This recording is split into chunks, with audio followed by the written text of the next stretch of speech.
శుక్లాంబరధరం విష్ణుం శశివర్ణం చతుర్భుజం ప్రసన్నవదనం ధ్యాయేత్ సర్వవిఘ్నోపశాంతయే అగజానన పద్మార్కం గజానన మహార్నిశం అనేకదంతం భక్తానాం ఏకదంతం ఉపాస్మహే. ఓం గం గణపతయే నమః. ఓం శ్రీమాత్రే నమః. ఓం శ్రీ గురుభ్యోం నమః. మా ఆది ఆస్ట్రాలజీని చూస్తున్న మీ అందరికీ, అలాగే విదేశాల్లో కూడా ఉంటూ నేను ఎంతగానో ఆదరిస్తూ ప్రోత్సహిస్తున్నటువంటి మీ అందరికీ కూడా పేరు పేరున నా హృదయపూర్వక నమస్కారాలు. ఇప్పుడు మనం శుక్రుడి గురించి తెలుసుకుందామండి. దానికంటే ముందర శుక్రుడి గురించి మకర రాశిలోకి వెళ్తున్నప్పుడు, మకర రాశిలో ఉన్నప్పుడు శుక్రుడు ఏ ఫలితాలు ఇస్తాయో తెలుసుకుందాం. ముందర ఏంటంటే మీ జాతకాలు తెలుసుకోవాలనుకుంటే మీరు మా ఆది ఆస్ట్రాలజీని సంప్రదించవచ్చు. కింద స్క్రోల్ అవుతున్న నెంబర్కి ఫోన్ చేస్తే నేనే లిఫ్ట్ చేస్తాను. జనరల్గా మీకు date of birth, time of birth, place of birth ఈ మూడు ఉండాలండి. జాతకాలు చెప్పించుకుంటే పర్ఫెక్ట్ రిజల్ట్స్ వస్తాయి. అంటే మీరు సపోజ్ వివాహం కానీ, లేకపోతే పిల్లల సంతానం విషయంలో కానీ, అదే మ్యాచింగ్, జనరల్గా మ్యాచింగ్ వస్తూ ఉంటుంది కదండి. ఒక వధువుకి ఓ వధుడికి మ్యాచ్ అయిందా లేదా అనేవి ఉంటాయి కదా. ఇట్లాగా రకరకాల సన్నివేశాల్లో అనేక రకాల ముహూర్తాలు పెట్టడంలో కూడా మా ఆది ఆస్ట్రాలజీ తరఫున నేను మీ ఆది తరఫున నేనే ముహూర్తాలు పెడతాను. ఇంకెవరు చేయరు, నేనే చేస్తుంటాను. అలాగే మీరు ఒకవేళ నేను ఫోన్లో లిఫ్ట్ చేయనప్పుడు వాట్సాప్లో మెసేజ్లు పెట్టండి. తప్పకుండా నేను ఫోన్ చేస్తాను. ఫోన్ చేసి మీకు ఏం కావాలి అనేది నేను అడిగి పరిష్కార మార్గాలు అన్నీ కూడా తప్పకుండా విడమరిచి మొత్తం జాతకం మొత్తం చెప్పడం జరుగుతుంది. మీకు ఏమైనా చెప్పించుకోదలుచుకుంటే మా ఆది ఆస్ట్రాలజీని, నన్ను ఆదిని సంప్రదించండి.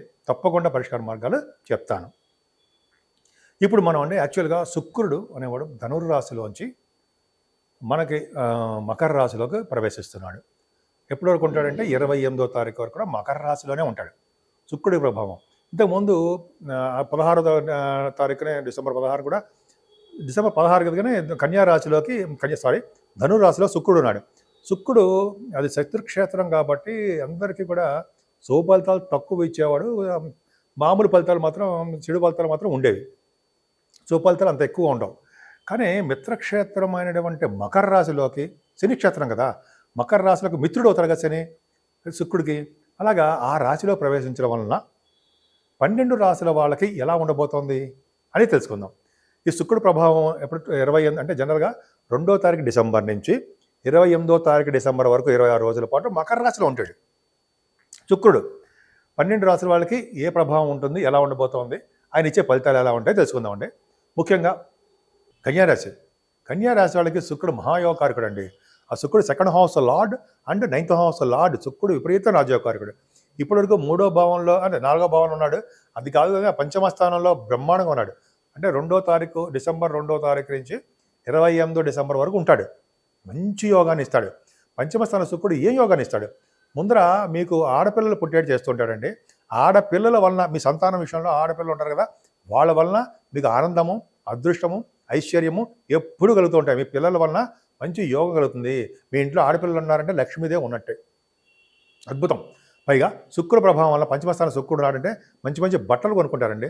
అంటే చీరలు కానీ, డ్రెస్సెస్ కానీ, మంచి ఆభరణాలు కొనుక్కోవడము, వాహన యోగాన్ని కల్పించడానికి కూడా ఆయనే కారకుడు అవుతాడు. ప్రేమగా ఉండేట్టుగా చేయడానికి కూడా శుక్రుడే కారకుడు పంచమస్థానంలో. అంతేకాకుండా సంగీతం, సాహిత్య, నృత్య కళాకారులకి పంచమస్థానం, టెలివిజన్ రంగంలో ఉన్న వాళ్ళకి పంచమస్థానం అదే కదండి. శుక్రుడు అంటే కళారంగం కదా, 2nd హౌస్ లార్డ్. పైగా బాగా పాటలు పాడే వాళ్ళకి, యాంకరింగ్ వృత్తిలో ఉన్న వాళ్ళకి, వీళ్ళందరూ కూడా కళారంగంలో ఉన్న వాళ్ళకి మంచి డెవలప్మెంట్స్ ఇస్తాడు. డెవలప్మెంట్స్ కాకుండా ధనయోగాన్ని కూడా కలిగిస్తాడు అంటే సందేహం లేదు. అంతేకాకుండా ఈ షేర్ మార్కెట్లోను, స్టాక్ మార్కెట్లో ఉంటారు సరే, వాళ్ళందరూ కూడా ఈ ఫైనాన్షియల్ స్టేటస్ పెరుగుతుంది శుక్రుడు వల్ల. అంతేకాదండి, రాజకీయ రంగంలో ఉన్న వాళ్ళకి పదవులు రావడము, మాట నేర్పరితనము బాగా ఉండడము, శుభకార్యాలు, ధర్మకార్యాలు శుక్రుడు వలన చేయడానికి ఎక్కువ అవకాశం మీకు ఉంది. పైగా భాగ్యస్థానాధిపతి కాబట్టి భాగ్యం వృద్ధి అవుతూ ఉంటుంది. భాగ్యం అంటే ఏంటి? మీకు హైయర్ ఎడ్యుకేషన్ అంటాం కదా, భాగ్యస్థానము హైయర్ ఎడ్యుకేషన్ రీత్యా విదేశాలు వెళ్ళడము, హైయర్ ఎడ్యుకేషన్ రావడము, కొత్త వాహనాలు కొనుక్కోవడము. భాగ్యస్థానం కూడా మీకు సినిమా రంగం వస్తుంది, టెలివిజన్ రంగం కూడా వస్తుంది. సో అందులో ఒక ఇందాక చెప్పినట్టుగా అందులో డెవలప్మెంట్స్ ఉండడము, తీర్థయాత్రలు చేయడానికి కూడా అవకాశం శుక్రుడే ఇస్తాడు కదా. పంచమస్థానం ఉన్నప్పటికీ భాగ్యాధిపతి కూడా అయ్యాడు కాబట్టి భాగ్యం వృద్ధి చెందుతూ ఉంటుంది. అంటే పుణ్యక్షేత్ర దర్శనాలు, కాశీ వంటి క్షేత్ర దర్శనాలు, గంగా స్నానాలు, మీకు అన్నీ బాగా భాగ్యస్థానం వృద్ధి అవుతూ ఉంటుందండి. ముఖ్యంగా విదేశీ పర్యటన చేస్తూ ఉంటాడు. మీరు ఏ వ్యాపారం చేసినా ఆ వ్యాపార వృద్ధి ఉంటుంది. భాగ్యస్థానం ముఖ్యంగా సినిమా రంగం, టెలివిజన్ రంగంలో ఉన్న వాళ్ళకి ఈ శుక్ర ప్రభావం, మకర రాశిలో శుక్రుడు వలన విశేషమైన ధన సంపదలు 2వ తారీఖు నుంచే కలుగుతున్నాయి. 2/12 నుంచే అద్భుతమైన యోగం మీకు ఉంది. ఇప్పుడు శుక్రుడు మారడం వల్ల అండి 12 రాసుల వాళ్ళకి శుక్ర ప్రభావం ఉంది కదా, చెప్పాను కదా. మరి రెమెడీస్ మరి ఏం చేయాలి? మేము ఆల్రెడీ చెప్పాను, కానీ ఇంకా ఏం చేయాలి, ఇంకా ఏం చేస్తే బాగుంటుంది అని అనుకుంటే, మన ఇంట్లో చేసేది ఏముంది పోనీ అనుకుంటే, జనరల్గా అండి అమ్మవారికి లలితా సహస్రనామాలంటే బాగా ఇష్టం. అమ్మవారిని లలితా సహస్రనామాలతో పూజించిన ఓం ఐం హ్రీం శ్రీం క్లీం శ్రీమాత్రే నమః, ఓం ఐం హ్రీం శ్రీం క్లీం శ్రీమాత్రే నమః, ఓం ఐం హ్రీం శ్రీం క్లీం శ్రీమాత్రే నమః అని అమ్మవారిని బీజాక్షరాలతో పూజించిన అద్భుతమైన ఫలితాలు ఉంటాయి. అమ్మవారిని ఇంట్లో పూజించుకోవడం వల్ల. సరే, మనం టెంపుల్స్కి వెళ్తామండి. అమ్మవారి టెంపుల్స్కి ఎక్కడికి వెళ్ళినానండి, మంగళవారం పూట, అంటే మంగళవారం అమ్మవారిని పూజించడం వల్ల నిమ్మకాయలతో అంటాం కదా, నిమ్మకాయలు తిప్పి మనం దీపాలు వెలిగిస్తాం కదా, రాహుకాల పూజలు అంటాం కదా, అది చేసుకున్నా. శుక్రవారం కూడా అమ్మవారికి చాలా ఇష్టం అండి. అమ్మవారి పవర్ అంటే బెజవాడ కనకదుర్గ అమ్మవారు ఇంకా పవర్ఫుల్. అలాగే మీకు దగ్గరలో ఉన్న ఏ అమ్మవారైనా సరే, కనకదుర్గ అమ్మవారైనా సరే, ఎక్కడైనా ఏ గ్రామ దేవత అయినా సరే అమ్మవారిని పూజించడం విశేషం.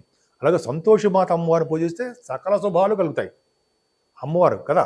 అలాగే ఆ అమ్మవారికి కనకదుర్గ అమ్మవారైనా సరే ఎవరైనా సరే ముఖ్యంగా కుంకుమ పూజ చేయించాలండి. కుంకుమ పూజ ఎరుపు అంటే ఆవిడకి ఇష్టం, దోషాలు పోగొడతారు. అగా ఎటువంటి గ్రహ దోషాలు ఉన్నా అమ్మవారి కుంకుమ పూజ చేయించుకుంటే పర్ఫెక్ట్గా గ్రహ దోషాలు పోతాయి. ఎందుకంటే అమ్మవారి యొక్క ఆధీనంలోనే ఈ గ్రహాలన్నీ ఉంటాయని చెప్పి మన శాస్త్రాలు ఉన్నాయి కదా, మనం చదువుకున్నాం, మనం విన్నాం కూడా. అవును, సరే, అది ఒకటి. అంతేకాదు కొంతమంది మనం ఈ చండీ హోమాలను చేయిస్తుంటారండి. చండీ హోమాలు కూడా చేయించుకుని చాలా మంచిది. ఎందుకంటే అందులోనే నవగ్రహాలకి కూడా వాళ్ళు ఆవాహన చేస్తూ ఉంటారు, పూజలు, హోమాలు. అంటే చండీ హోమంలోనే ఈ చండీ నవగ్రహాల యొక్క ఇది ఉంటుంది. అదొకటి. చండీ సప్తసతి అని ఉంటుంది. అది ఇలాగనే చేయించుకోవడం వల్ల శుక్రుడు వల్ల వచ్చే దోషాలు ఏమైనా ఉంటే అరికట్టడమే కాకుండా శుక్రుడు వచ్చే శుభ ఫలితాలు ఎక్కువ ఇవ్వడానికే అవకాశాలు ఉంటాయి. ఆవిడ ఎటువంటి యాక్సిడెంట్స్ కాకుండా, ఎటువంటి చెడు దృష్టి మనమే పడకుండా, ఎటువంటి ప్రాబ్లమ్స్ లేకుండా సదా రక్షగా అమ్మవారు మనల్ని కంటికి రెప్పలా కాపాడుతారనడంలో సందేహం లేదండి. ఈ 12 రాసుల వాళ్ళు ఆచరించదగ్గ పనులు ఇవే, అమ్మవారి యొక్క పూజలే. సో ఈ విధంగా అమ్మవారిని ఎంత ఆరాధిస్తే అంత ఓం శ్రీమాత్రే నమః, ఓం శ్రీమాత్రే నమః, ఓం శ్రీమాత్రే నమః అనుకోవచ్చు. బీజాక్షరాలు మనం చెప్పలేకపోయినా 108 సార్లు మన ఇంట్లో అమ్మవారిని పూజించడం వల్ల ఓం శ్రీమాత్రే నమః అనే మంత్రం కానీ, అష్టోత్తరాలు, దుర్గా అష్టోత్తరం కానీ, మీకు ఏదైనా అష్టోత్తరాలు వస్తే అవి కానీ చేసుకుంటే సినిమా రంగంలో కాదు, చదువులో కాదు, పెళ్ళిళ్ళు కాదు, ఏదైనా సరే మీకు అమ్మవారు చక్కగా తీర్చిదిద్దుతారు. అన్ని రంగంలోనూ వృద్ధి కలిగించేటే చేస్తారు. శుక్రుడు ప్రభావం అలా ఉంటుందన్నమాట. కొన్ని రాశులకి మరి మంచివాడు కాదన్నాం కదా, ఆ రాశుల వాళ్ళకు కూడా ఆవిడ యోగాన్నే కలిగిస్తారన్నలో ఏమాత్రం సందేహం లేదు.